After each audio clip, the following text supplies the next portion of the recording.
All right. Hey, Just Live family. We are back with another episode, Just Live Podcast, Real Talk with D&B. I'm Drea. And I'm Bianca. Welcome, guys. Hey. So we have a little guest here. A little guest here. He goes by BD, baby dad. Oh, wow. Let's see what we're doing here. All right. Well, he's my baby dad, my baby's daddy, Jaron. Real the bomb. Don't do that, please.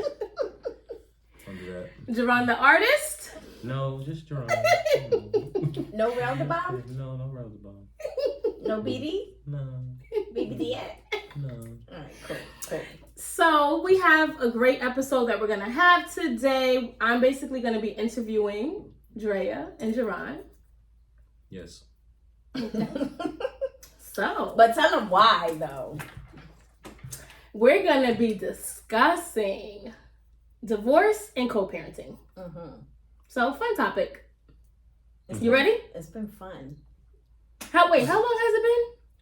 No, Since the divorce? Yeah. Like 3 years. 4 years. No, 2. I was never good with 3 dates. years, 4 years. Right, it's been 2. So we'll give you guys a little bit of backdrop. Jaron and I were together for 12 years, married for almost. It was almost going to be 9. 10. No. I think almost 9. I felt like it was almost 10, and we definitely could have held out another year just to tell people. But Excuse it's me. all right. I'm sorry. Like, it was almost 10. That could have been dope, but instead we stopped at 9. But yeah. Yes. It was an odd number for you. Yeah, like we could have went. We definitely could have went the whole 10. Like, we didn't even have to do it like that. Okay, if you say so. Yeah, it's, we was together for 11, and we was married for 9 and like half. Like, No, it was 12. I've never been good with dates, but yeah. That's a long time. It was Nonetheless, a long time. that's a long time. So we're going to get into it. We're going to get all the tea today. We're going to get into it. So, first question. When you guys decided to divorce, what were some of the things you were worried about? And whoever can answer first. Dre, you want to go first? I think the first... Were you worried? Or were you just happy? I was gonna say, That's Dre, what she was worried about. I wasn't That's comedy. really worried. Let me drink my tea. I wasn't really worried about anything. I knew the kids would be fine. I love you, Jaron. I knew the kids would be fine. I knew we would be fine. So there wasn't too much that I was worried about. I did think about kind of how the kids were going to process it and what it was going to look like, but I wasn't worried, so to speak, because I knew it needed to happen. Okay. So, do you guys want to talk a little? We don't have to dive all the way into it, but do you guys want to talk about a little bit before Jaron answers why you felt it needed to happen?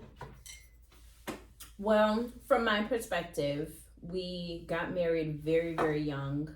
Jaron was already 23. I was probably a month away from being 23. We didn't really like each other at first. I've heard that before. You guys are funny. I can't say didn't. Really. No, Y'all couldn't stand each other? we didn't really like. I couldn't stand her. I was like, who is this person? I don't know why. I was in a stage of like I was party Drea. I was kind of I'm not really coming out of that, but I was just my regular self, and I wasn't his type. He was not my type. Do you want me to enter, or do you want me to just wait for you? Go ahead. All right. She was pretty, but she just wasn't my type. Thank you. So. Am I still pretty? How was I though? How was I though? What do you mean? I mean, was I handsome to you? Like, what was I? I thought you were cute. Oh, nice. But you just weren't my type. Gotcha. Okay. Like you weren't. She thought she was cute though. That's nice, right? That's dope. Yeah. You just weren't my type. Okay. All right. So you were party Drea, because I didn't answer my part just yet. Yeah. I was about to say, so Javon, what was you worried about? Yeah. So I was just my regular, I was my regular self, and Jaron was like a homebody. I was always out. I'm still that way. I'm an extrovert. Like, I love to be out. I love to be very, very social. So we were like really two different people. And then just kind of being told that this is what it is. I didn't know any better to like go to God for myself and say like, okay, is this the person that I should marry? Did you actually say that? I just took the word that was given to me from the person, and I didn't, like I said, I didn't know any better to like go to God for myself and say like, is this the person that I should marry? So it sounds like, you know, being young and trying to figure things out, that was a barrier to it all. Okay. So, Jaron. I was just worried about the kids when we were getting back to the divorce question. I was just worried about the kids. I didn't know if there would be any complications with seeing them. You thought I would keep them kids from you? Nah, it wasn't. I mean, I didn't know what to think. I didn't know you wanted a divorce. I would. Oh, that's true. I didn't know you wanted a divorce. I just thought I was moving, and we were just taking space. And one day I looked at this balloon that Joy made for like. She had wrote our number down, and she was like, "This is the house number. This is my mommy's number. This is my daddy's number." And I just started crying. I was like, "Yo, how is this gonna work? This is gonna break her heart." And it started to break my heart. And, you know, I just felt bad.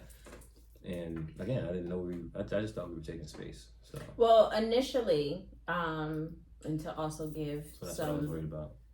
Some background information. I want to say once we hit 2020, around maybe like March, like the marriage was getting rough. This was years in the making though. Oh, definitely. For sure. I didn't know though. For sure. I was like oblivious, like legit. He was. I didn't know. You guys have that hindsight now from before. There was a lot of things that weren't the way they should have been in our marriage. So it was years in the making, but then we hit 2020, and I want to say about like March, it just got really, really rough. We weren't agreeing on a lot.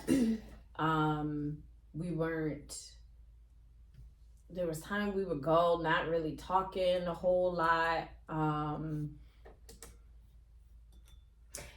So I'm going to add something in here. So I want to say that, and we'll definitely dive more into it as we progress with the interview, but you guys are great parents.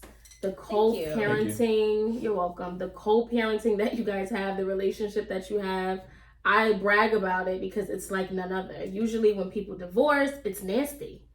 I've heard that like about it's a lot of people. Disgusting. Yeah. Like can't get along, can't agree. And I'm not saying that you guys are perfect. You know, things probably have came up, but you guys really do your best, and it looks good. Like it fits you guys. Thank you. But what you just said about you guys not talking and stuff. So I used to be around you guys. You were. Yes. A lot. Yes. And I'm just like, I can't tell. But even with you, like on a personal level, when you were going through things, I couldn't tell you was really going through nothing because you wouldn't show it. Yeah. Right. Yeah. So I'm at the house. We all chilling, talking, key, laughing, whatever. I'm not thinking anything is going on with y'all. And then when we had the conversation, this is what, and I'm like, what? Huh? First of all, I said the word divorce to her. She was like, don't say that word to me. It's like, why not? She's, no, Dre, you're not serious. No, you're not about to do this. I was like, no. You guys are like, they've been all I knew, like, for me being a kid. So it's just like, wait, huh?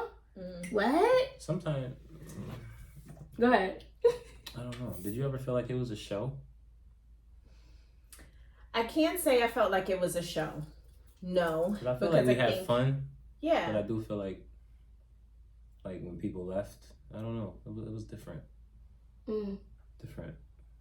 Like. Well, oh, you mean a show in that way? Like if we're around somebody. Like when we was around people, we looked like the perfect couple. When we were not, we would have interesting conversations.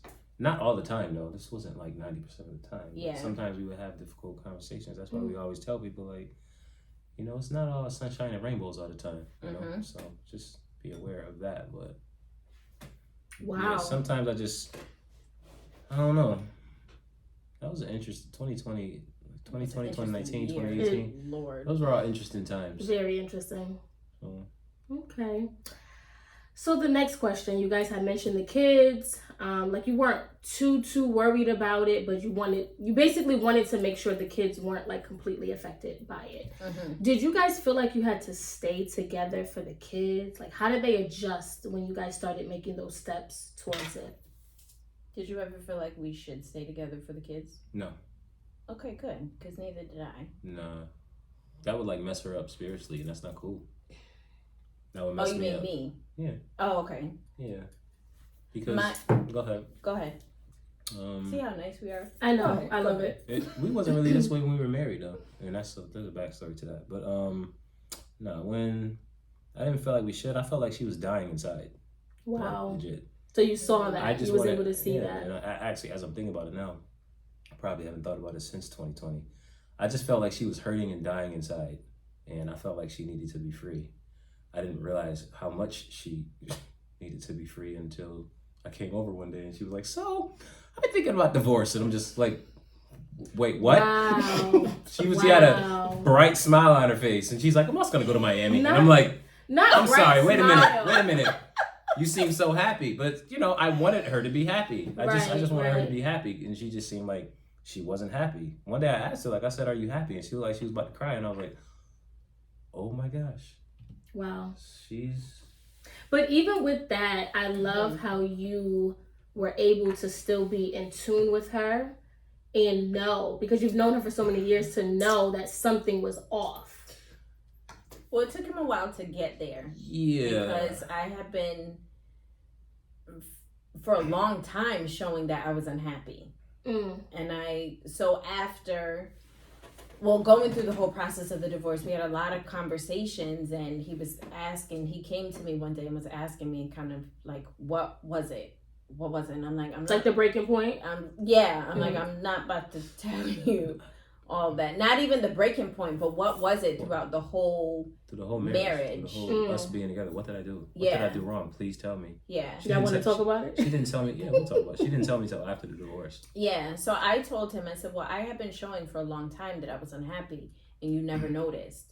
I said, so I always looked at you like you were self-centered. Legit, I did not know. So what? So you started to. Which one? I think what was the question was, because I think we getting. I know we definitely just reared on. So we're gonna be jumping here I don't feel and like here. she answered though. So the original question was, did you guys feel like you had to stay together for the kids? You guys both answered that. You said no. Yeah. I said no because having girls, I was like, I have to show them that you don't ever have to stay with somebody just because you have kids. And I did not want my girls to watch me be unhappy for all of their lives. Right. Like, I wanted to show them that, yeah, we were married, but things can change, and you don't have to stay with someone just for your kid. Like, that's unhealthy. That's completely unhealthy, and I just didn't want them to see that. Right. I don't have kids, but I definitely think that it is more detrimental to the child or children, because you're both unhappy. How are you servicing them and being there for them at your full capacity when you're not happy with each other? Right. So it's a disservice to the kids. It's a disservice to us. It's a disservice to each of us. It's a disservice to people that work, people we interact with, people we're in the store with. It shows. Yeah. It starts at home, right? It starts at home, right? So here's the thing about me. I don't like to make people uncomfortable. Right? So even if I'm in a bad mood, I do my best to like brush it off if I know I'm going to be around people. Nobody wants to be around a person that's in a bad mood, got a nasty attitude. Like, don't nobody want to be around Say that. Say that again. So run that back, please. I always nobody do wants that. to be around a nasty, complaining, moody, like, and I wasn't moody. I was just really, like he said, I was literally dying inside.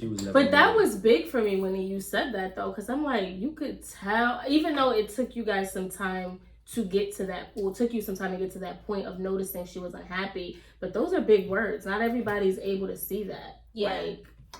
What, the dying inside, bro? That was like, that my heart. Like, you saw that she was suffering. She just wasn't, and I didn't even pick up on it until 2020. I was like, she does not look happy. She doesn't look happy, so. Yeah. So when we had the conversation after, and he was like, what was it throughout the divorce? Like, what It was after the divorce, I think, Yeah. right? I don't even know if it was finalized like, yet. as we were... Yeah, I think it was, we were going through the process. Like, we had filed the paperwork and all that, and he really wanted to know, like, what was it? Do you want to go back to how we filed the paperwork and how quick it took? Do you want to go back to that? Whatever you guys are comfortable. Yo, Jaron, no, for real. I'm sitting here like, that was the fastest divorce I've ever seen. And I was like, nah, I'm not going to say it. But he brought it up. No, it was like, that I'm divorce like, took Dre was like, yeah, I'm doing it. Next thing I know, it's done. Like, I got paid. Done. Like, let's say I got paid on Friday. Before I got paid again, bi-weekly, the divorce was final. Yeah. That fast. So, all right. Like, So it was like 2.5 weeks we was divorced. We'll go back to like a little bit of the beginning, right? So in June of 2020, or it might have been May, I had enough. I had like hit my breaking point. I was like, I legit cannot do this anymore. So I asked him to move out. You said, I need you to leave. Oh. And I'm like... He like, wait a minute now. If you gonna say it. Like, how you said it. I'm like, what? She said, I need you to leave. I'm like, what does that even... Leave where and go where? I don't know. I just need you to leave. This was through text message. So I called her. She didn't answer the phone. I'm like, what do you mean you need me to leave? What do you mean? I just need you to leave. I need you to get out. I'm like, and move? Go to a hotel? Like, what do you mean? She said, I don't know. And I don't know where. I just need you to leave. And I was like... What? It was early in the morning. What? I had got the kids ready, like, for the day, because they were doing, like, you know, the whole at-home stuff, because it was during the pandemic. Yeah. And I went out, I took a ride, and I was in my car, and I was, like, crying out to God, like, you have to do something. You have to get me out of this. Like, I cannot stay here. I cannot. And then I sent him a text. I was like, I need you to leave. Like, I didn't know where I wanted him to go. I just knew I was getting ready to snap. Like, I need you to leave. Where? I don't know. I really didn't care where. It was just, you need to go. You need to leave. And I remember coming back to the house. He was crying. I was crying. And I said to him, I've taken enough. Like, I've taken enough. Like, and I can't take any more. I can't. I'm not going to make it. Like, so that was that conversation. So in June, that was when you found the apartment. Well, I found the apartment, like, within, like, a couple of days. Mm-hmm. I had moved, I think, in June. Mm-hmm. Do you want to give, like, people some insight, though, when you say you couldn't take it? Like, I don't want them to think I was... Jaron never hit me or beat me. Right. Like, I don't want them to think, like... Yeah. Thanks for inputting that, Jaron. Yeah, thank you. So I think with this episode is very interesting because I think a lot of people want to know what happened. And it's not like we're famous or anything, but, you know, a lot of people have seen us together for so many years. Right. So I think it confused a lot of people.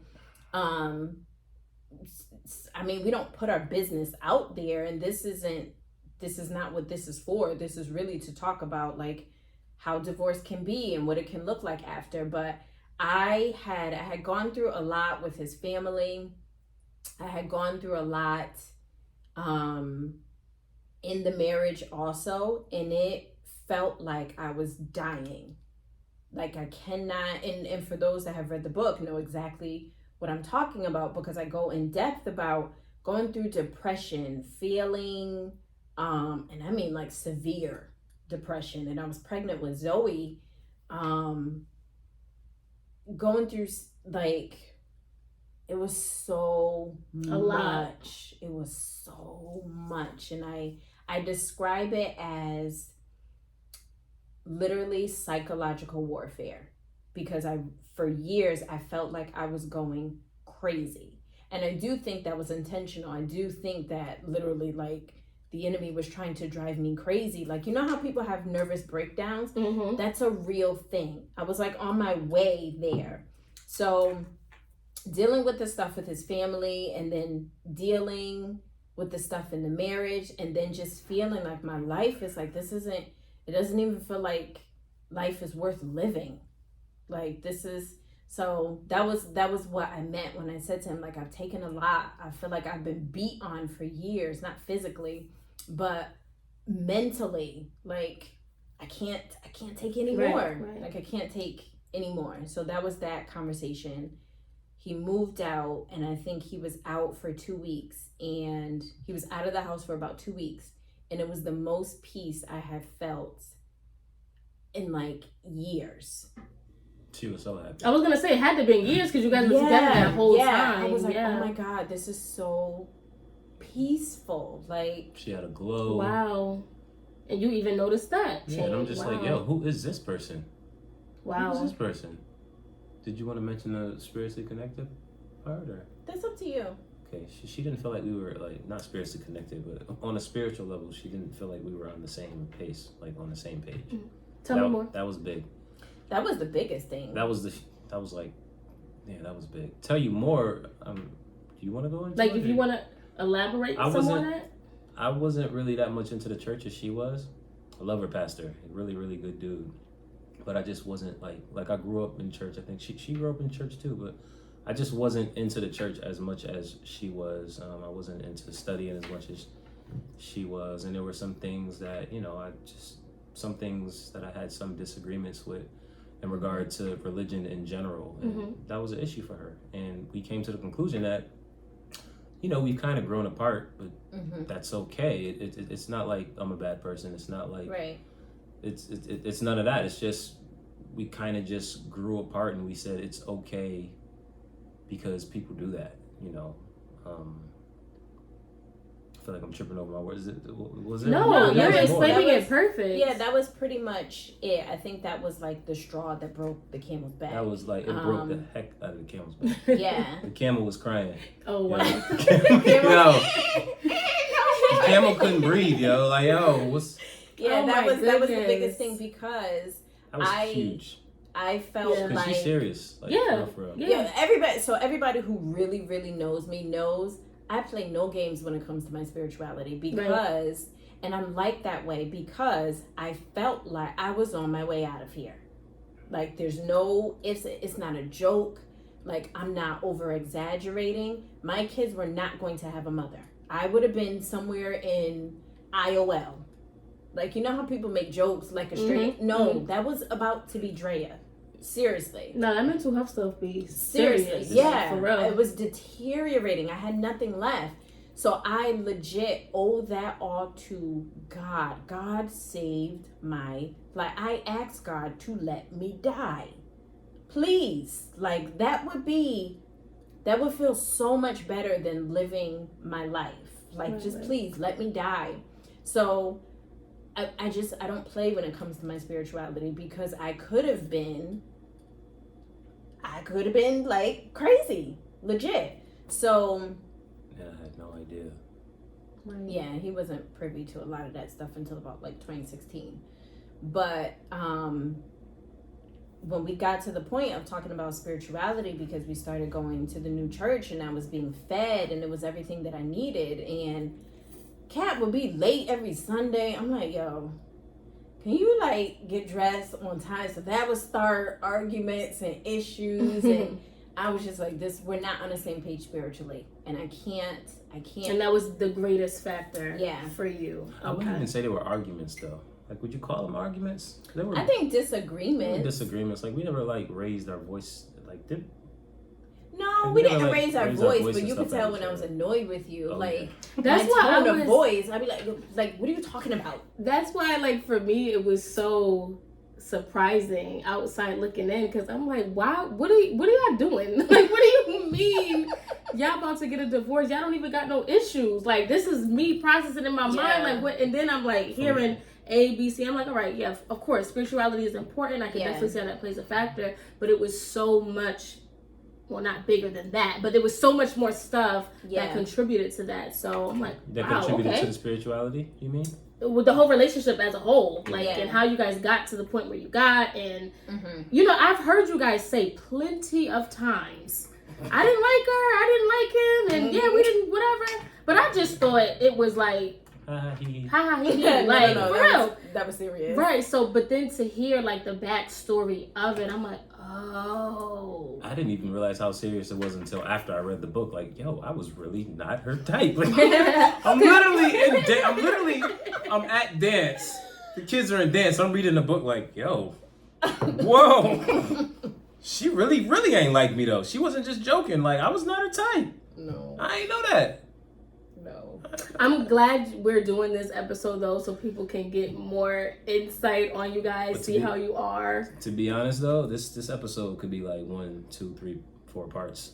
Because there's a lot. There's a lot packed in there. When she talked about when she wanted to die, I think that was on more than one occasion, I'm sure. And I don't mean like Monday through Friday. Right. I meant like time period, like maybe part of the year. Then she'd be fine. And then it would happen again next year. Then she'd be fine. Then it would happen twice in like a year. Like, so there were plenty of other times. If she elaborated on, pretty sure a lot of the audience would be able to identify with. Right. Yeah. That depression is it's real. Serious. And if you don't say anything about it, again, I was oblivious, and that's a whole other goodness gracious. So go ahead. I was suffering with depression and anxiety, and I didn't realize until so I knew about the depression, but I didn't realize until after the fact. I was like, oh my God, I had anxiety, constant anxiety, like upset stomach, can't really eat, dry mouth, hand shaking. Like, it was bad. Wow. It was bad. So we were talking about like how fast the divorce happened. So like the 2 weeks, I was feeling peaceful, and that was my answer. Like, this is my answer. So the kids had gone to bed. We were sitting in the living room. I was laying on the couch. She was sitting in a chair across from me, and I was like, so... She had called me. I had my apartment by this time. Yeah. And you already said that, but she had called me over. I came over. I was like, hey. I wasn't really like... I was like, hey, what's going on? And she was like, hey! And I'm like... Not cheesing. I was not like that. Cheesing again. That's the second time you said you were cheesing. I was not like that. I'm you like... dragging it. I'm like, hi. And she just lays on the couch, so... And I'm just like... I'm not. Come on now. Stop playing with me. Stop playing with me. Like, I literally watched you on the couch, and I'm just like... Hey, what the freak you so happy about? What happened? Go ahead. The second time you was happy, sis. Continue. And that was after you told me. This was after you told me about Miami. Like, you first told me about Miami. And then it was. And then you was looking relaxed. Me and you was trying to go somewhere. We was like, we gotta go somewhere. I was like, I need to go somewhere. I need to get out of here. We were thinking about Miami or Atlantic City, and we had picked Atlantic City. Oh, that time. Okay, right. Yeah. So I was like, so I'm gonna take a trip. Like, I need to get away. He's like, okay. And I was like, that's not how she said it. On my nerves. How she said it, bro? I told you. I'm thinking about going to Miami. It's gonna be so much fun. And I'm just like, Miami is like. I'm just like, well, you seem happy, and I'm glad that you're happy. And then I will go back to the apartment. Like, that was difficult, but get in that car, man. First of all, right. So I said to him, I said I've been thinking about divorce. I said, and I don't remember all my exact words. I just remember saying like. What? She specifically said filing. I've been thinking about filing, and I'm like, that's right. She said I've been thinking about filing, and when she said that, I'm like, I did. We're not gonna talk about this. Thinking about filing, and I'm like, I know she ain't talking about a job. Like, oh yeah, I filed. Like, what are you talking about? Thinking about filing, and I'm like, what do you mean? This is what I mean when I say oblivious. Like, what do you mean? And she's like, well, just filing and actually.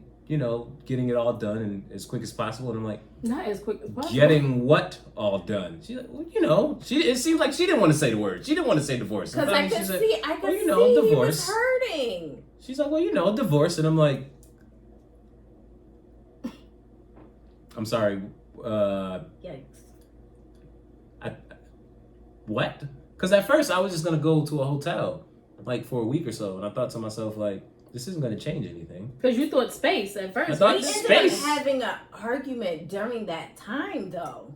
Are you talking about when we were at the park? No, we were at the table. We were at the kitchen table. Because then, I'm going to back up a little bit. After I had asked him to leave, and he was figuring out, like, where he was going to go, and he was like, I looked at an apartment and I was like, I didn't tell you to get an apartment. Yeah. Granted, I'm like, I didn't tell him where to go. I really didn't care. I was like, but I didn't say anything about an apartment. Like, that's not what I said. And I was like, why don't you just do like a hotel or something? And then he had a problem with that. And then, you don't remember what we said? No, go ahead. I'm trying to follow. I'm trying to remember. So we had tried counseling for a hot second. It was like, was it one or two? One session. One session. We didn't even I went to the second session. He didn't go. Well, but remember, his schedule was pretty crazy too. Yes. 2020, everybody, you know. Yeah, for so sure. He had a lot of stuff he had For to do. sure. So we had tried the counseling, and then you basically ain't even really want to do the counseling. And I was like, yeah, you should leave. That's when I was like, okay. Oh yeah. I'm done here. We're done. You had an attitude. I remember. I did have an attitude. I remember, and I'm putting my hand down like this. I remember this. It's the hand for me. I remember this. Okay. I said, because you wanted me to do counseling with your pastor, and she said, okay, you need to leave. I'm like, wait, what? She said, my pastor. I said, because whoa, why are you so upset? Because you know what? I said, your pastor. Because you don't realize how you said it. It was kind of like, I think at that point, like, I started to... Your pastor. I'm like... I think at that point, I started to see that we really were, like, in two different places. So I had, like, at this church, I'm like, oh, this is where I belong. Like, this is home. This is it. He was not feeling that way. And I'm like, okay, if I'm feeling like this is home and you're not, then we're really not on the same page. So you said it like... That ain't my pastor. I said that ain't my pastor. No, I said you said it like that. Like it came off like that. Yeah, you was like, your pastor. I was like, my pastor. I was like, oh, you do need to go. Listen. I did not say your pastor like that. I was literally trying to walk on eggshells because I knew that you weren't happy because this was after that. And I was like, well, you know, you were talking to me about your pastor and you was like, okay, yeah, you need to leave. And I'm like, we literally went. It was some sensitivity there. We went from talking about getting a hotel and her saying, yeah, you need to leave. Yeah. And I knew she was really, really, really serious when I was about to sign the contract, and I was like, I don't know if I should, like, for the apartment, I was like, I don't know if I should do this. And she was like, have you spoke to anybody about it? And I was like, no. She was like, well, that helps me. You know, talking it out, that'll help. And I'm like, I'm literally about to sign and say, look, I'm literally about to sign for like a lease that says I'm about to be going for a year. Like, I don't know if I should do this. Should I just get a hotel? And she was like, talk to someone about it. Like, you need to get it out. That'll help. All right, bye. And I'm like she didn't even say. I was done. She didn't even say like, yeah. Try a hotel. She didn't even say that. She was at the point where I was like, and even when I got the apartment, I still didn't feel like we was getting divorced. Yeah, he did it. He did it. I literally thought I was taking space for a year. It's like going through a death, I've heard. So going through the stages of grief, it's like the same thing for. So I've heard. Yeah. The same thing for marriage. Yeah. So wow, I get that. So you was in disbelief. Yeah, for sure. Disbelief, anger. And when I got the apartment, she's like, I really, really want you to be happy. I want you to, because you never got to live by yourself. You never got to experience this. And I'm just like, one thing I will say. Are you talking to me like this? I want you to enjoy this. Tells me she wants a divorce and tells me she wants me to enjoy this. So that was confirming it for you. I'm like you say what were you gonna say? I was gonna say one thing I will say about Drea, and obviously you guys know this because you guys are friends now. But you've always been friends, but you know your friends now. Drea has always wanted you to be happy, and this is anybody. Drea is just that type of person. Wanted you to be happy, wanted the best. I know, whatever, in the moment. He was like, hey, you can go somewhere with all of that. but yeah, like she genuinely wanted happy, not just for herself, but for you as well. I don't know this, Drea. I don't know what you're talking about. So he was in the apartment, and then we filed in June. And I think they were going so fast. Girl, it was the fastest thing I've seen. Because it was the pandemic. So we didn't have to go to court. We didn't have to go to that. In June. We filed in June. We filed the paperwork, and the packet was like this thick. Sign off. When I say I went home, and I went through that packet like paper by paper. All right, Drea. No, I'm serious. I went through it paper by paper. Right. Like, I'm doing it. I got it done within like a couple days. It was a thing. How long did it take you to do? I just gave it to him to sign here. Yep. So y'all did it together, okay? Because usually you drop some divorce papers off. It could be a year. Nah, we didn't get for served. the person's. I think that's if you get served though. People taking their time. Like I'm not signing that. Like refusing. Yeah. So that makes it hard. That do that. I knew that she wanted. I knew that her happiness was with being free. So I said, okay, if this is gonna make you happy, you hear that, man? Don't be holding your ladies hostage. For real. Same thing for women too. Yeah. Like if somebody's asking for it, let them go. Right. And we paid for half. Like that was crazy. Huh? We paid for half. Like it was a certain amount, and I was like, okay. Yeah. Wow. You take half, I'll take the other half. Yeah. Like that's how amicable I've heard we were. of divorces dragging on. We were making jokes like when we were doing it, and I was like, "Yo, see, you got to do this," and she was like, "Yo, this is why we here." I'm like, "Yo, you really making jokes out here?" Made it easy is because we agreed on everything. Mm-hmm. So I said to him, "You can keep the house." I said, "I don't want the house. I honestly don't want to live here anymore. You keep the house." We didn't have any bank accounts together. That made it easy. So the only thing we had to really deal with was the house. Mm-hmm. We were fine with the custody. We was like, custody is 50-50. I don't want to keep the kids all the time anyway. Mm-hmm. So no, we're gonna do 50-50. Mm-hmm. So it made the transition It was quick. So right. we signed everything, sent it off. It got sent it got sent back a couple times where we had to fix some things. Sent it off, and I think within a week it was finalized. Yeah. I don't know whether if it was. All I know, Dre was like, it went to court. Or went somewhere, I don't know, to court to pick it up, then to drop it off. Oh, it's done. Oh, it is? I couldn't even say the word to her. She was like, don't say that word. No, she was like, the D word. I was like, I was calling it the D word. I was like, no. Can we talk about what happened after we left the courthouse that day? What you don't you even say? remember, huh? At the final day. What y'all did? We were walking by this. No, we ain't doing that. We was walking by this old man with this older guy. He's sitting down. We're like, well, that's like, this is after we filed. Like, we didn't have to go back. Mm.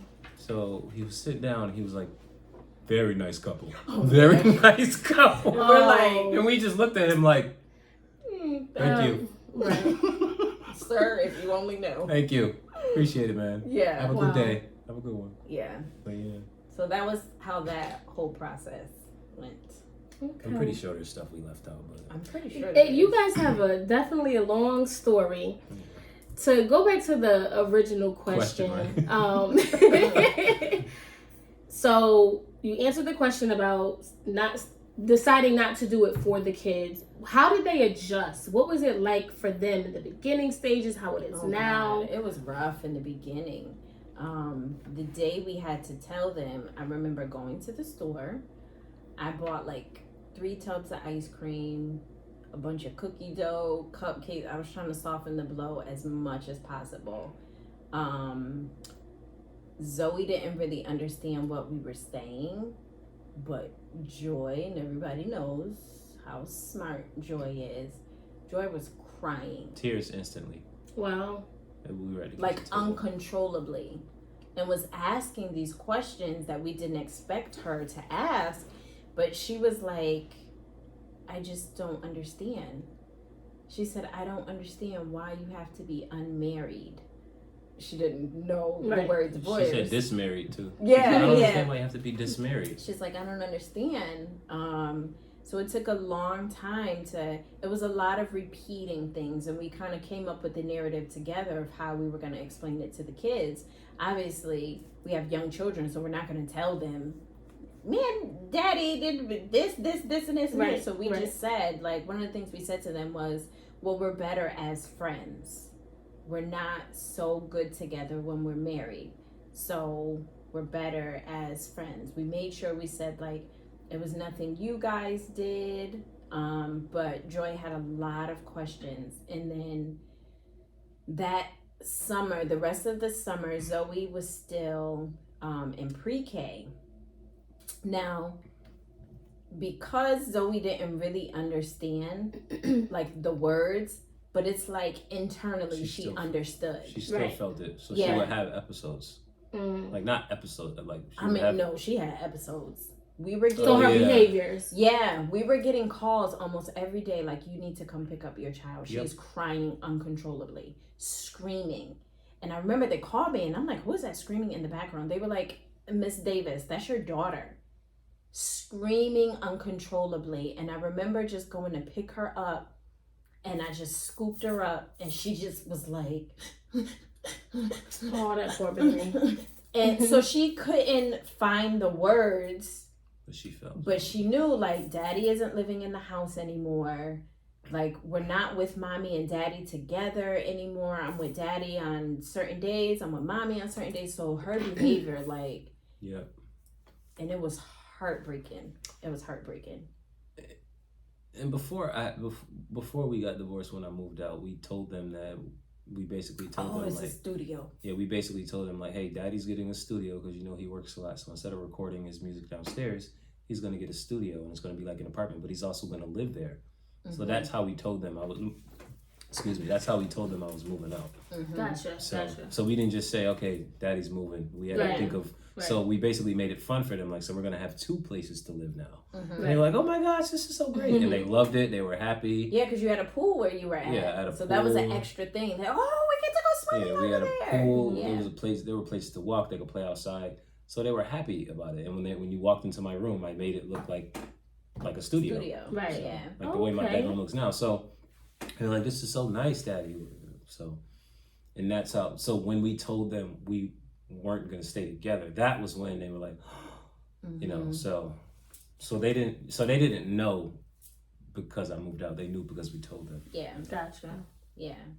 And we let them know, like, look, we still love each other, just not, you know, we just love each other as friends, and it's just not as husband and wife. And so, yeah. So definitely sound like they struggled in the beginning because sure. you guys being together was all they knew their whole lives. Yeah. So having to live, okay, let's go mom's house today, dad's house today. So how are they now with the adjustment? How have they progressed over time? I think every once in a while they still have some issues. It gets frustrating to them. Because I think it becomes frustrating to me first, and then it becomes frustrating to them secondly. But sometimes they'll say, like, and we always give our kids this space to say whatever they're feeling. So they're like, I don't like going between 2 houses. So sometimes I'll be like, where's your water bottle? Or where's your book for library? You have library for school tomorrow. Oh, I left it at dad's. So then I'm like, you gotta remember this stuff. Like, you gotta be responsible. You gotta remember this stuff. I don't like living in 2 houses. So then I have to take a step back. Like, this is still an adjustment for them. So it gets frustrating for them sometimes. And because Joy is older and because she understands more, Zoe understands it completely now. But Joy will say sometimes, I still don't understand why you guys can't be together anymore. But I also attribute that to... they never saw anything wrong. They never saw us fighting, never saw us arguing, they saw us disagree, but they didn't see anything unhealthy. So that created even more confusion for them. They're like, wait a minute, I don't understand. Yeah. Like, normally a kid could see, like, their parents fighting and understand. Joy is still sometimes today, like, I just don't understand. That was the plus for me with you guys. So obviously your kids too didn't see anything unhealthy, but even outsiders looking in, and you know, having like a certain view of you guys, you did not display that there was an issue. So there's definitely, to me, you know, a plus with that. Yeah. So they're still adjusting.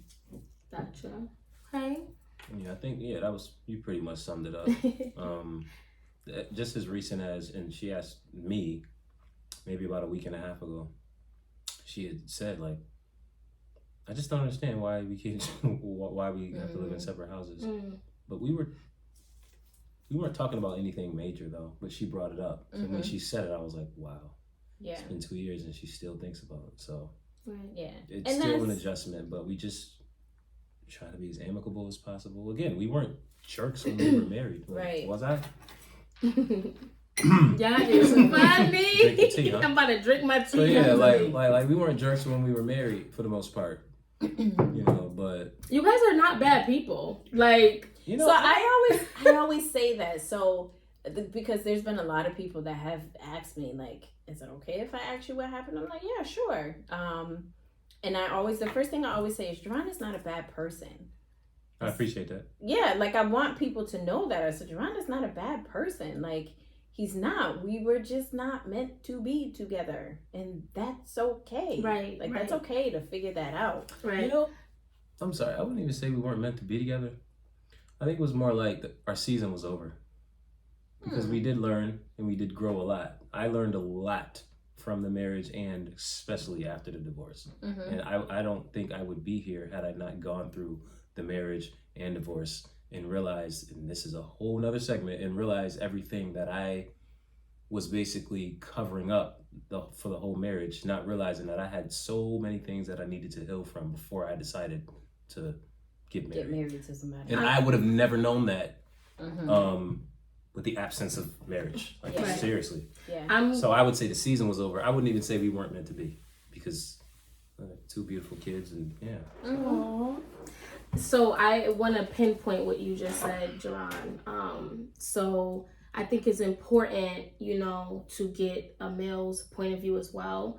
Just thinking about like mental health. So Drea was not the only one dealing with things during the marriage. Like, you've experienced things as well, and you talked about healing and growing together and different things of that nature. And a lot of men are not in tune with themselves, and not even just men, women as well. But just to pinpoint from a man's point of view, it's important, and it's great that you pinpoint it. Like, yeah, I was dealing with stuff. I had stuff going on. I needed to heal. Like, it's a process. Yeah. During or after or both? Both overall. Okay. Are you asking me? No, I was making a statement. Thank you. I'm gonna be honest with y'all both. When I felt like I was married, when I felt like I was married, when I was married, I felt like I had everything. I had a dope job. I still have that job, but I'm part-time because of COVID. But I had a good job. Yeah, felt like excellent I had a good job. Great pay. I had flexibility, and when I had to work, it was okay because I had so much flexibility. Right. I had the house. I got the wife. I got the kid. Then I got another kid. I had a dependable car. I felt like I had everything. We had a dog at one point. I mean, I don't. Magic. The reason I had wanted her to get the dog, I didn't even pay for it. But the reason I wanted her to get she said she wanted a dog, and I was like, well, this was like toward the end. This was like maybe January or February. May. Really? We got Magic in the it was warm out. The reason I wanted her to get the dog was because I felt like that would help her be happy. Like, legit. That's why I said, okay, get the dog. Please get the dog. She seemed so happy, and that didn't help. Bianca, is that material things won't fill voids? I didn't know that when I was married. So imagine losing a job in April right after your birthday, and then losing a marriage right after. Well, not losing a marriage, and then talking about divorce months down the line. Yeah. So all of the stuff that I was using, that I was depending on to be happy, most of it I got taken from me.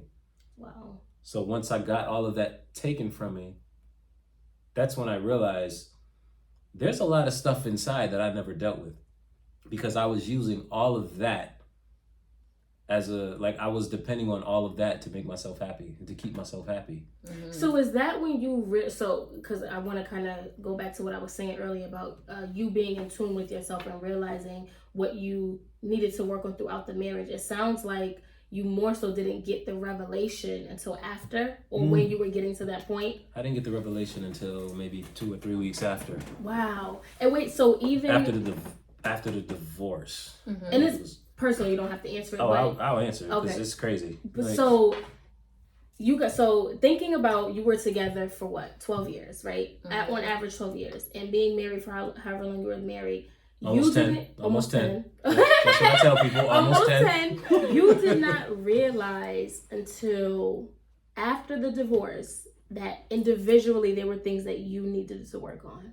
Yes. Wow. Correct. I was codependent on my job. I was codependent on the marriage. I was codependent on the house. All of that. Andrea. So once I lost, the marriage. Once I lost it, I was like, who am I? Mm. Who am I without all of these things? And then I started saying like, yo, I'm nothing. Like I'm not anything. And I started talking self-doubt, low self-esteem. It was bad, yo. I cried every day. There was not a day I didn't cry. Multiple You hear times this, a day. man? It's okay to cry. Multiple times a day. And there's a lot of guys that say, yo, I'm crying. Nah, I cried. You got to get that stuff out. Mm-hmm. There's stuff that's going to kill you inside and eat you alive if you don't get that stuff out. Maybe you got to play basketball. Maybe you got to go run. A lot of people say men aren't emotional. We are emotional. We just express it in different ways. Than women. I don't even know if we're more. I think there's a balance. And the reason I feel like there's a balance is because let's say a female will cry, a male will just get angry. I feel like a male getting angry, taking his frustration out and stuff like that, or getting loud, I feel like that's an expression of being emotional. You're just not using tears. Doesn't mean that we're not emotional. I feel like we're definitely emotional. Oh, I know you guys are. But I was boo-hooing, and I still cry sometimes, but it's not over the marriage. It's like sometimes I cry tears of joy. Sometimes I think about like, how did I get here? So you feel free too? Yeah. Wow. Yeah. It just took longer for his feeling of freedom to come. From the outside looking in, yeah, because I'm still on that journey. I feel like healing is gonna take the rest of my life, and I'm okay with that. Right. I'm okay with that. It doesn't mean that I don't want to date. It doesn't mean, ladies, that doesn't mean that I don't want to date. You heard it here first. No, but seriously though, that was a joke. But nah, seriously, that doesn't mean that I don't want to date. That doesn't mean that I'm not ready to move on, or that's not what that means. It just means that I will constantly be on this journey. Like, this is my story. This is my healing. The refining process. The refining process. Insert commercial. The refining process. For real. Like, you're always growing. If you're not growing, you're dying. Right. So you have to continuously grow. Right. So with this co-parenting stuff, right? Mm-hmm. Because some people may not know what it means to co-parent. I've actually seen things with my eyes, and I'm just like, seen things with my eyes. Like, y'all lacking. There's some stuff lacking. Yeah. So with co-parenting, what are some things that you discuss with co-parenting? How do you go about it? What does co-parenting mean to you guys? You want to take this one? I'm not sure. Maybe you understand the question. Like, what is? For us, we do our best to make decisions together. One thing I do appreciate about Jaron is Jaron trusts me as a mother. So usually I'll make decisions and he'll be like, okay, that's what you want to do. There's sometimes he's like, I don't really think so, but we don't, like, there's no issues when we're co-parenting. Like, go ahead. One of the things that I've seen you guys do is a schedule. So who's having the kids, what day, times, and all that stuff. So you guys can dig into that as well. But yeah, we also keep that flexible though. For sure. Because there are times when she needs a break. There's times when I need a break, and we're conscious of that. So that's important. That's an important piece too, though. So so the piece about that is then you realize, like, you got to parent your kids like somewhat by yourself because you're not in the house together. Yeah. You're separate. So you're like, so it was kind of a shocker to me because so after the divorce, I went through like this whole euphoric period. Like a guy goes, like when a guy goes through a divorce. It was like the opposite for us. He's at bars. That was happy, me. And then you wasn't at no bar. I mean, you can tell the truth. And then you go down the line. Well, that one time, Drea. No, that one time we went to the club by accident. That was an accident. But yeah, like then a guy like a month later, then he feels bad. Yeah. That was the opposite for her. He felt it like as soon as everything started happening, he was feeling it. I was like, come on, let's get this over with. Like, let's do this. Like that adrenaline. Yeah. So I was like in La La Land. I was happy. I was free. I was traveling. I was having a good time. Okay. Okay. All right now. And then it's like I came off my high, and I'm like, that adrenaline came. Yeah, I'm like, oh, yes. I'm divorced. And it wasn't, so I didn't go through like a mourning period or a grieving period. It was more so, I did grieve, but it wasn't because it was over. It was because I felt like, oh my God, I felt like I stayed through that for so many years, and I never said it, like I never said this is not what I want. So my grieving was kind of like, I felt like I had wasted years of like being unhappy. That was my thing. So that's was all kind of settling on me. And then to put on top of that, now I got to do these kids by myself. Like, and not by myself that he's not helping me, but like we don't live together, so like mommy, and then when they were with him, dad, it's like, every 15 seconds I'm hearing mommy. So I'm like, okay, I have to do like, you know, the laundry by myself, the folding by myself, the cooking by myself, getting them ready by myself. Like, I was like, this is a lot. This is like a lot. And anybody who knows my kids knows their energy level is always on 1000% all the time. So I'm beat down from work, but then I come home and I'm like, I gotta have energy for my kids. It was hard. It's still hard some days. And it's not like I'm here. Right. I'm at my house. It's my day off. Right. You know. Right. Gotcha. That's how we look at it. Like we get days off. We need those days off. And you know what's crazy? Really quick, No, go ahead. I feel like married, even people that are married need to understand that days off are okay. Yeah. Get you a babysitter. Yeah. Get you somebody you could trust, please. Days off are so important, and not just take a vacation with your wife. Yes, take a vacation with your wife, or, you know, with your husband, but you can take some space also. Mm-hmm. Like, take some space. It's okay to have days off, and I don't mean days off like, you know, days off, go to the club, days off, like, and go meet by accident, and go meet people. Right. I mean, days off, like, it's okay, you know, even if you're married, you know. Right. So I'm gonna pinpoint a couple things with the co-parenting piece. So number one is being able to identify when each other needs a break, right? And giving that to each other, being in tune with each other, being in tune with the kids. Like if the kids, I'm sure, you know, they have their certain days that they're going through something, or feeling emotional in a particular or whatever, being able to kind of tag team and kind of help and interject where needed. So that's important. Coming up with a schedule of when you guys are going to have them, but also being flexible if something comes up with the kids or with you guys personally. So those are important things as well. What really helped the kids initially was the schedule. So when I moved out of the house, I had like this whiteboard calendar that I kept up specifically for the girls to help them with knowing, all right, where am I going to be which day? Because I realize it can create anxiety where you're like, am I going with mom today? Am I going with dad today? So I wanted them to be able to look at the calendar and be like, okay, this day I'm with mom. This day I'm with dad. And I think we started like, did we start every other day? I was going to say, give an example of what it looks like for people who may need that type of example of what that looks like. In the beginning, we didn't even know. We weren't sure what to do. Finally, I came here. yeah, we would sit down with each other. We sat down and said, this is what I can do. This is, you know. And then finally we said, I think you brought it up. You said, how about Mondays we do this, Tuesdays we do this, and then they stay with you. They, you know. That's so we created like the schedule of like 2 days on, 2 days off. Yeah. Yeah. Something like that. So Monday, Tuesday, you would have the girls, Drea. So actually starting at Sunday. So if you start like the beginning of the week on a Sunday nights, they're with me. Mondays, I have them.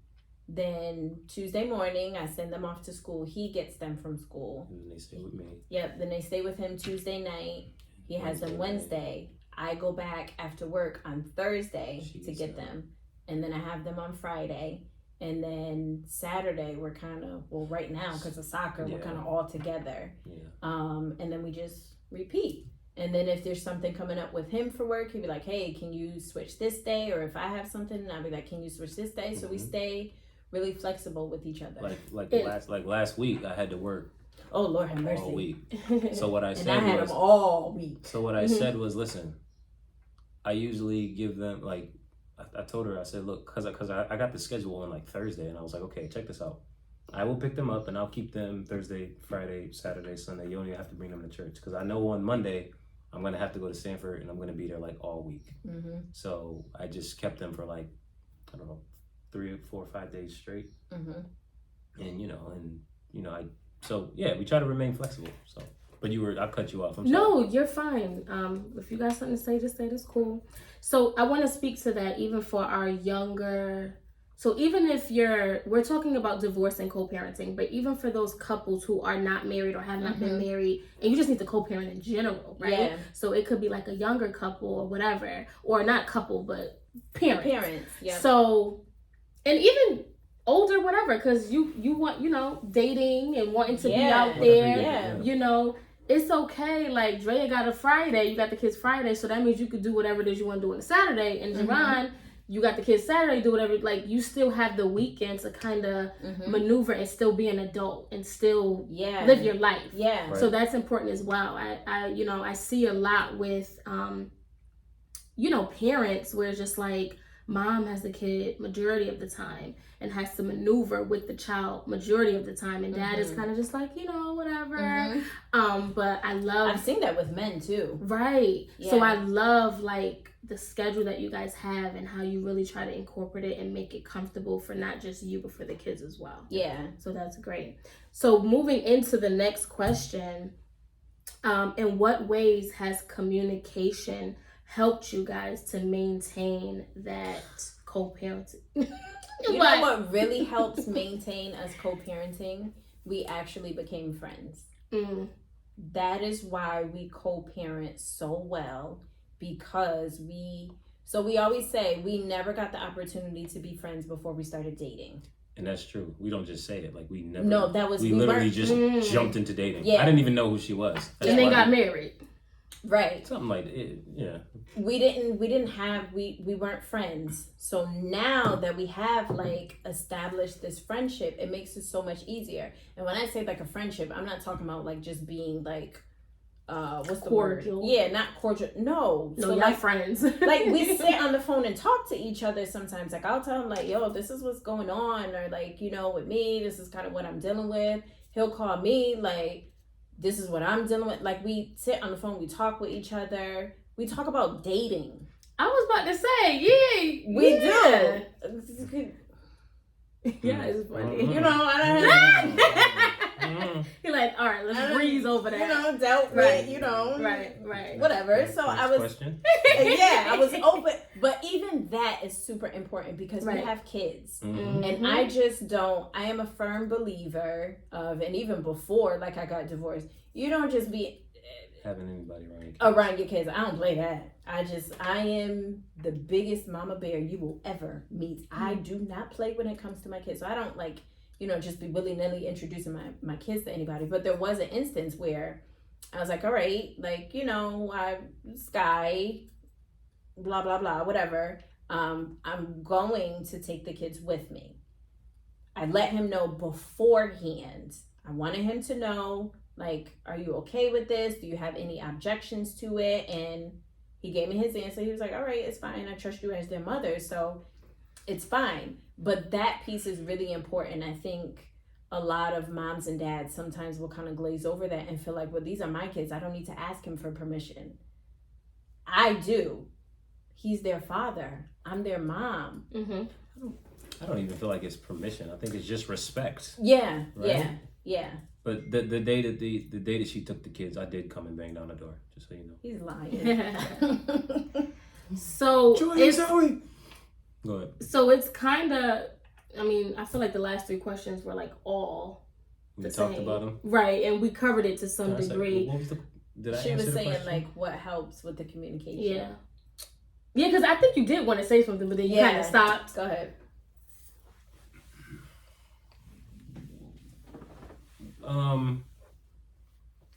The communication wasn't the best when we were married. It actually got better after the marriage. After the marriage, it got better. I think that's pretty much it. I wasn't the best communicator during the marriage. I don't know what. So Drea said that friendship piece. Do you feel like you friends. were good with communicating during the marriage? Well, from your perspective, was I? When I say there were a lot of things that I didn't know.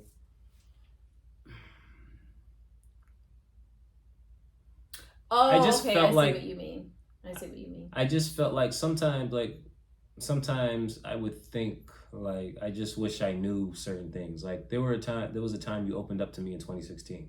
Mm-hmm. That was the closest I've ever felt with you. The whole 10 years we were married.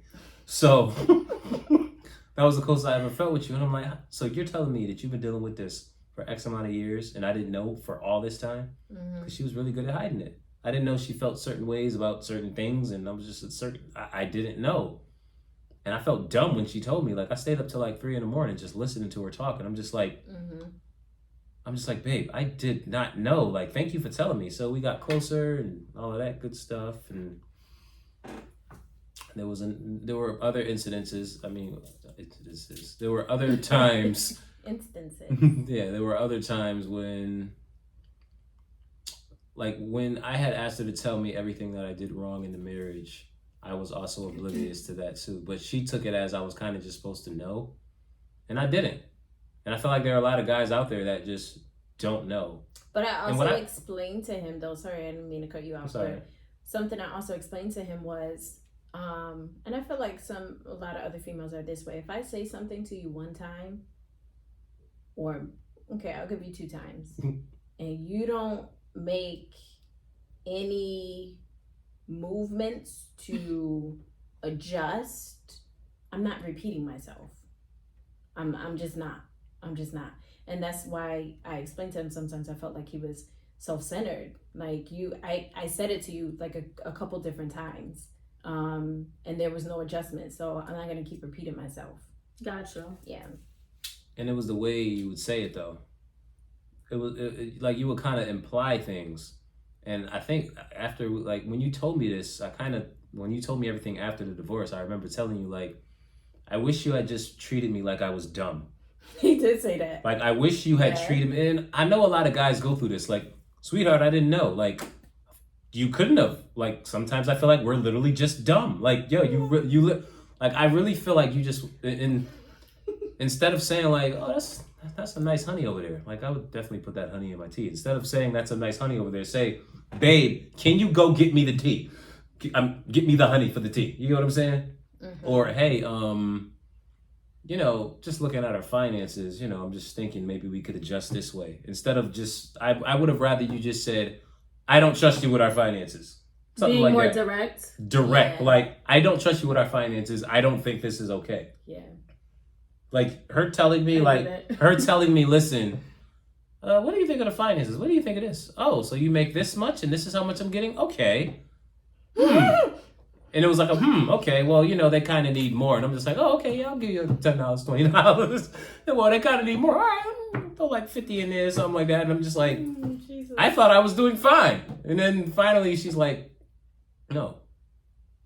Basically, I wish you had said, look, this is how much I need for these girls. Mm-hmm. This is how much I need. This is how much I need. This is what we're going to have to do. If I had known that, then I would have made it happen. But I literally was dumbfounded like, oh yeah, here's an extra 10. Oh, here's an extra 15. Like I didn't know. And then when I started talking to some of my other friends who had 2 kids, and they're like, oh yeah, that sounds about right. Yeah, that's about how much I spend on my kids a month. And I'm like, you spend that much on your kids per month? And they were like, yeah. I was like, so getting the other perspective. I'm over here giving Drea like these little wood chips. Not wood chips. I'm over here giving her bird seed. And all of my friends that have 2 kids or even just 1 kid, they're like, oh yeah, sometimes I spend more than that on my kids. And I'm like, are you serious? Like I didn't know. There was like a rough patch after so us getting to a place of like being friends, we had to have these hard conversations because I did get to a place after the divorce where now I'm free. I'm not afraid to be me. I'm not afraid to say what I feel or think. So I had a conversation with him like, yo, this is not it. This is not it. we have to make some changes here. I mean, it was definitely some respect. Like, you didn't say it like that. Like, I'm not mean. yeah, she didn't say. I'm like, not rude. Like, I don't want people to think she's a monster or anything. Right. But I did kind of like, this is it. Like, this is what I need from you. And then he was like, I was like, really? yeah. I was like, really? Like, yeah. So there was some healing in that too, for him to understand. He got a different perspective of kind of like what I had really, some of the stuff that I had really been dealing with during marriage. But I want to talk about a little bit of that too. But your go questions? ahead. No, I mean, we could finish with your questions and then I'll talk about. I have one last question and then we're gonna move into the talk that talk. But the one last question, and then obviously say whatever it is you need to say. It's not really a question, more of a statement. I want you guys to tell our listeners, our viewers, one each successful tip. Like just anything for anybody who is newly divorced, going through a divorce, co-parenting, never been married, whatever. Just one thing that you think is very important. You want me to go first? Yeah. I think the most important thing is communication. Like, communication. I think that most problems in marriage stem from communication. Mm-hmm. If you have a problem, like, okay, let's say you have a problem in marriage and it has to do with finances. We'll go back to finances. I think you would look at it as a financial problem. I would say it stemmed from communication. Let's say you have an issue with, becoming intimate. Like maybe you guys don't have the same love language and you think that it's a problem with sex or something like that, or you're not having it enough. You think sex is the problem. I feel like it stems from communication. Mm-hmm. Me squeezing the toothpaste from the middle and not from the bottom. It's not a toothpaste problem. It's a communication issue. Right. Tell me you don't want me to squeeze the tooth, know. True. And then if you actually end up, if I still squeeze the toothpaste from the middle, then obviously there's some help that I need to get. Because if you told me something that you don't appreciate and you don't like and I continue to do it, you've already communicated. Mm-hmm. Therefore, now I, should probably examine myself like, okay, maybe I'm a little hard-headed. Maybe I am a jerk. Mm. So, yeah. So I like literally, when I think of any problem in a marriage, I literally think of communication. Because the reason we're divorced is because the reason we're divorced is because I communicated everything I felt. And when I communicated everything I felt, she was like, oh, that's why I feel this way. Mm-hmm. And then we came to the conclusion that we will be better off as friends. Mm-hmm. But I communicated, and now we're better friends than we were when we were together married. Mm-hmm. And it all happened from communication. I'm not saying like, everybody needs to communicate to get a divorce. No, you need to communicate so you can understand where you are and what you need to do to move forward to become not just better being married, not just better people being married, but just better people in general. Mm-hmm. So, hopefully that.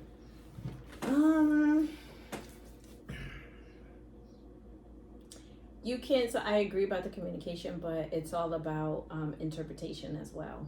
I agree. Because you can say something to someone and somebody can just interpret it completely the opposite of what you were trying to say. Understanding, I would say. Understanding. And like everything doesn't have to be a problem. If you guys are not together and you realize you're better separate, still everything doesn't have to be an issue. Like if the mom is presenting an issue to the dad of like how can we work with this, just try and understand where she's coming from. Mm-hmm. Or try and understand where he's coming from. Right. And do your best to work through it. Like you can still model healthy relationships for your kids being apart. Right. Talk that talk. So what's this talk about? Talk that talk. So we have talk that talk every episode where just something that just stands out. Mm-hmm. So what Drea just said, you can model healthy relationships for your children, children, whatever. Mm-hmm. So, I'm not a mom, so I don't know how it feels to, co-parent or I've never been divorced or married for that matter, so I don't know any of that stuff. But just, you know, my perspective, being an outside looking in, watching you guys as an example, watching other people, anything, I think co-parenting is doable. I think what we have to try to do is change our lens. So a lot of what you guys said, like being in tune with each other and yourself. Like, so Dre and I talk about this all the time, knowing yourself, being in tune with yourself, being able to identify self. Like, what are some things that you need to tweak? What are some things you need to work on? Because if we're not working on ourselves and we're just wherever we are without no self-awareness, and then we're interacting and engaging with other people, it can cause friction. Yeah, because for sure. You over here, they over there. Yeah. And you think like, yeah, this is what it is. You're not trying to change your way of thinking and how you view things, and how you said earlier, like your perception and how you perceive. Like I can say something to you and you take it completely a left, right, because you feeling some type of way from something that maybe you didn't deal with, or it could, something that's triggering you, or you very well, you could just be having a bad day, whatever. It could be whatever. Right. But I think those things play a factor in, you know, co-parenting and having children and being able to just be on the same page in general. And I just think that affects the whole situation if you're just stuck in your ways. Yeah. So definitely feel free if you guys want to add anything extra to that. But yeah. Real fun. What about you?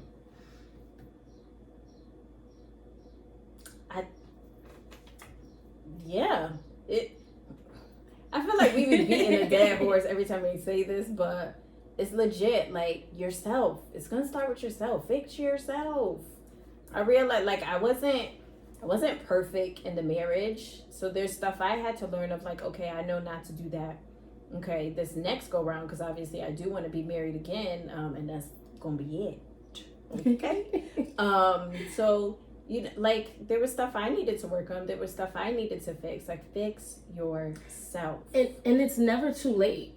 So even with Jaron, when he said he didn't realize he needed to work on stuff within himself until after it happened, like, as long as it happens, you know what I mean? Yeah. Like, I feel like it's okay. Pulling out those key words. That's a really good point. Healthy. Yeah. Modeling. Yeah. Mental health. Yeah. Like, those are important. Yeah. I always think, like, I got 2 little girls. He can't show them how to be women. He can't teach them how to grow up to be women. I have to do that. Right. And I doggone, like, I'll be damned if my kids are learning how to be a woman by what they see on TV. Right. I'm just, no. Right. So I have to be the best version of myself, because I have 2 little girls watching me, and trust me, they watch me. Right. And I want to say this, I definitely want to give praise where praise is due. Again, outside looking in, I've known you guys forever. But just even viewing you guys and giving my perspective and opinion based off of seeing you guys as parents, which is so funny. Because I was like a kid when I met you. I mean, y'all not that much older than me, but still. Yeah. It's just funny. But you guys are great parents. Thank you. Like, and I'm not just saying it because we're friends. Like, what I see, like, if I hope I don't get divorced. I hope I don't have to go through what you guys went through, even though you guys came out on a positive light from it. Yeah. I hope that if that does happen, like, it's similar to what you guys have. It doesn't have to be nasty. Right. It doesn't have to be disgusting. And I feel like when it's like that, that just shows what's really in the person's heart. Yeah. Unfortunately. Oh, yeah. But I feel like it really just shows what they're dealing with. The battles that they're like. That internal stuff. Right. Yeah. You know what I mean? Like, granted. Look at him, AV guy. You can't help yourself. I know, I'm seeing hands going like this. Knobs, and he can't help himself. I legit have been turning down Channel 3 this whole time for Bianca, and Channel 3 is me. Yeah, I'm like, am I being too loud? No, because it goes 1, 2, 3. So I'm thinking 1, 2, 3. So I've been turning down my mic every time you were louder. Oh, and I just told you that was the last mic I plugged in. And I just realized that I'm turning down the wrong one. Oh. So sorry about that. No, you're good. but yeah, so I really like the way you do things with the kids. Jaron, you are a great dad. For sure. Thank you. Like, yeah.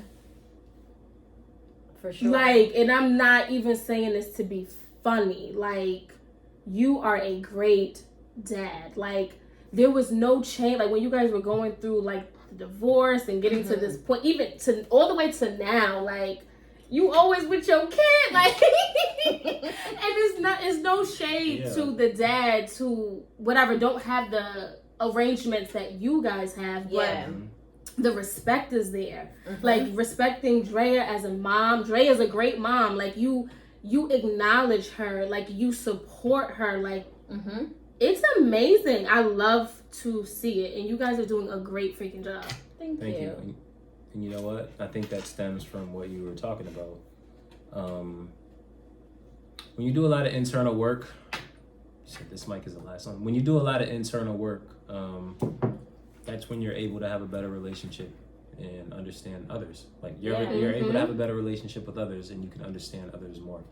And I remember, I think about this a lot. You had told me that there was this one person, that there was this one kid that you were working with at your job, and they were saying, you always hear about love yourself. And the kid was saying, well, how are you supposed to love yourself? Like, what does that even mean? And I think that comes from understanding yourself. What do you think? Like, I feel like in order to love yourself, you have to understand who you are. And I feel like it starts with understanding first. Once you understand, then you can love yourself. And then you can love others. There are a lot of people that go around saying, I mean, I say it sometimes too. They go around saying, I hate people. I feel like it's detrimental. It is. And the reason it is because you're a person. You're a person. If you hate people, you're somewhat projecting how you feel about yourself onto others. Not somewhat. Like, legit. So when you discover yourself and learn who you are, you have a greater, like, you have more love, respect, and understanding for others. You have more empathy. So when you say I'm a great father, I think it has a lot. I think I became an even better father after the divorce because I learned and understood more about myself. When I go like this, I'm talking about my heart. Right. I don't know. I do this a lot. Sorry. I don't know if you want to cut that out, but cut that part out. I think when you know the value on yourself, you can see the value in other people as well. Absolutely. That's gold. Like, this needs to be like in a short.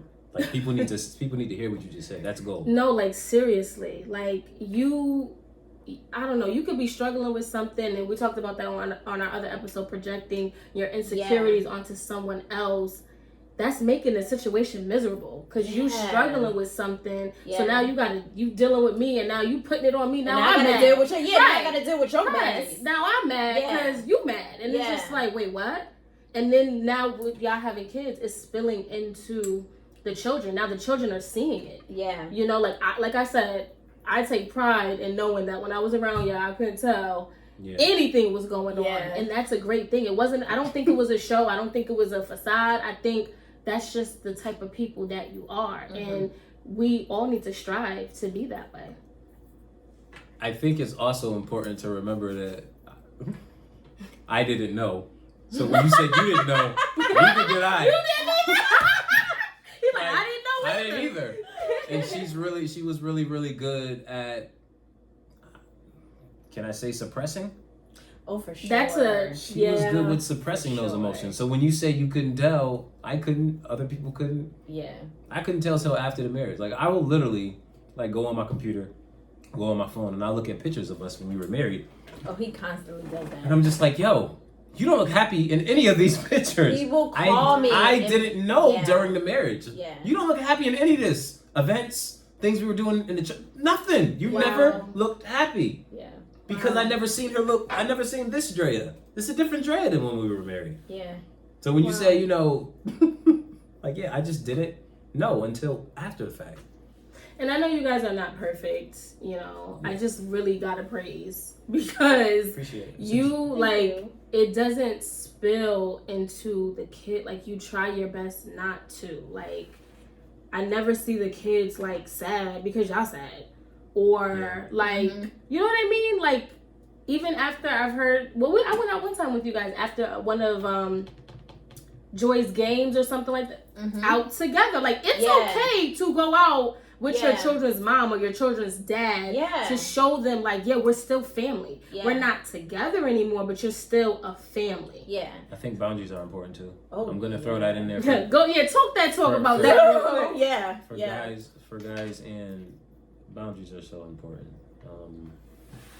Don't say certain things that will make the person uncomfortable. Don't do certain things that things you do when you're married. If you're not married anymore, don't do them. Right. The flirting and stuff like that can be confusing, especially you both are going through your healing. Yeah. I remember you said somebody asked what you wearing. Like, oh, okay. So, you told me and then in front of the kids too. I thought if somebody had asked him if we had slept together after. Somebody had asked do we so you if you know. And I'm just like, nah. No. I'm like, oh, you sure? I'm like, am I sure? Do I know if I slept with Drea after we got a divorce? So yeah, we're not even those type of people. I mean, that'll confuse.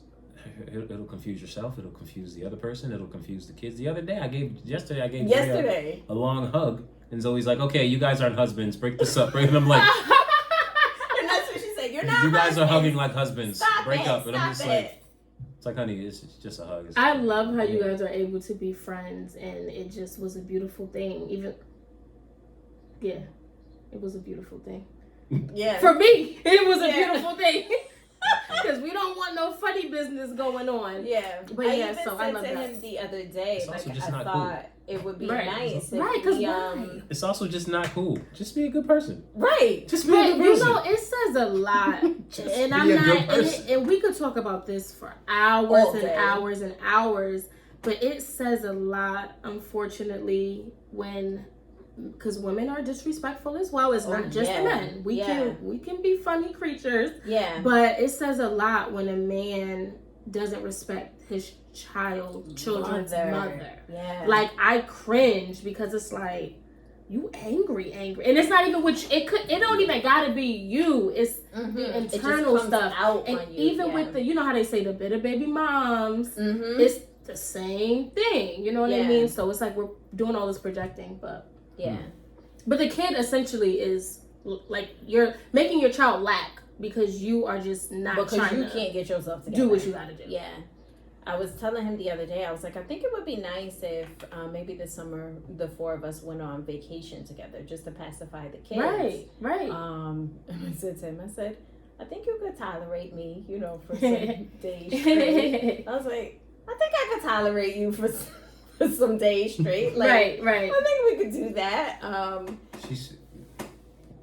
What? You said, I think you could tolerate me for some days. And then you said, I probably can tolerate you. I think for some days. Jaron is calling it all out like. Just tell her how it is, bro. But I thought that would be nice just for the kids. Like, we could still. I just want them to see healthy relationships. Right. And I think to wrap it all up, we're definitely going to have another episode with Jaron because I would love to talk about part 2 of you guys co-parenting, dating, and Jaron says something very important: boundaries.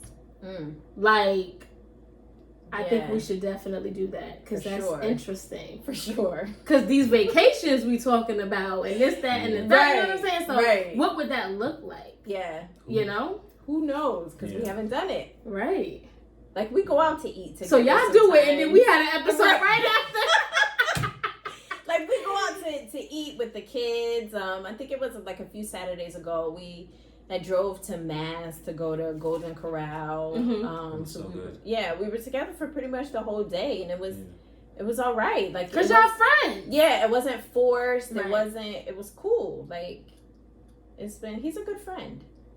He is. That's awesome. This is your turn to say, I'm a good friend. I did in my head. I said it in my head. But yeah, so we appreciate all the listeners. We appreciate the viewers. Yes, for Please sure. do not forget to like, comment, and subscribe to our channel. Yes. It's on Instagram. The link is in our bio. And also, Jaron, let the people know where they can get in contact with you for the stuff that you do. Winnersblock.com. Hey, he said that with a Right. Winnersblock.com. Yeah. Winnersblock.com. Your kids be walking around here from the winner block. Like, Yeah. If you want to know my story, you want to know who I am, what I do, winnersblock.com. That's it. That's BD All right there. right. That's All baby right. dad. Gang. Yes, baby dad in the building. All right, guys. We Thank appreciate you listening today. We'll catch y'all next time. Bye. Bye. Peace.